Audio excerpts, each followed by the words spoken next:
किसी भी कोने में रहने वाला सनातन धर्म का उपासक इस आरती के बिना अपनी प्रार्थना अधूरी समझता है। रोजाना करोड़ों लोग इस आरती से प्रभु की अर्चना करते हैं। एक एक शब्द आत्मा को स्पर्श कर जाता है। लेकिन क्या आप जानते हैं कि इस आरती के रचयिता कौन थे? बड़ी विडंबना है कि करोड़ों लोगों द्वारा सस्वर पाठ की जाने वाली आरती के रचयिता के बारे में लोगों को जानकारी ही नहीं है। ओम जय जगदीश हरे। इस आरती के रचयिता का नाम है पंडित श्रद्धा राम फिल्लौरी, जो कि धर्म प्रचारक, लेखक, संगीतज्ञ, ज्योतिषी और समाज सुधारक थे।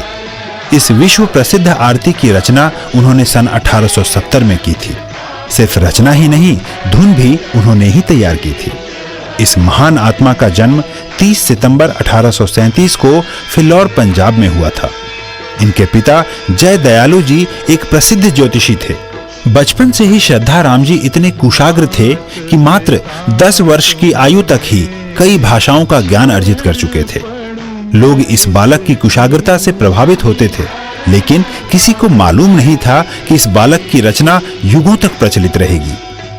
अद्वितीय लेखक पंडित फिल्लौरी को सर्वप्रथम हिंदी उपन्यास भाग्यवती लिखने का श्रेय भी जाता है। उन्होंने बाइबल का भी आंशिक अनुवाद गुरुमुखी में किया था। उन्होंने महाराजा रंजीत सिंह के शासनकाल पर आधारित पुस्तक सिक्खा दे राज दी विधियां का लेखन भी किया। इसके अतिरिक्त पंजाबी बातचीत, सत्य धर्म मुक्तावली, शतोपदेश, सत्यामृत प्रवाह और सलय प्रवाह नामक पुस्तकों का लेखन भी किया।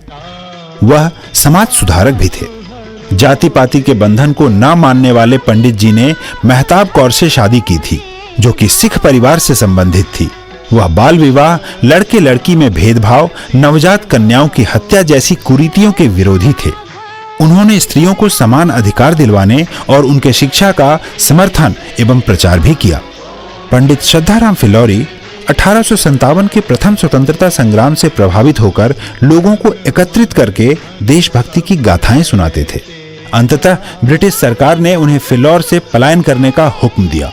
वह पहले अमृतसर और फिर लाहौर पलायन कर गए। अद्वितीय आरती के रचयिता पंडित श्रद्धाराम फिल्लौरी यद्यपि हमारे बीच सशरीर नहीं है, परंतु आत्म विभोर करने वाली जगत के ईश का गुणगान करने वाली आरती के प्रत्येक शब्द में उनकी छवि विराजमान है।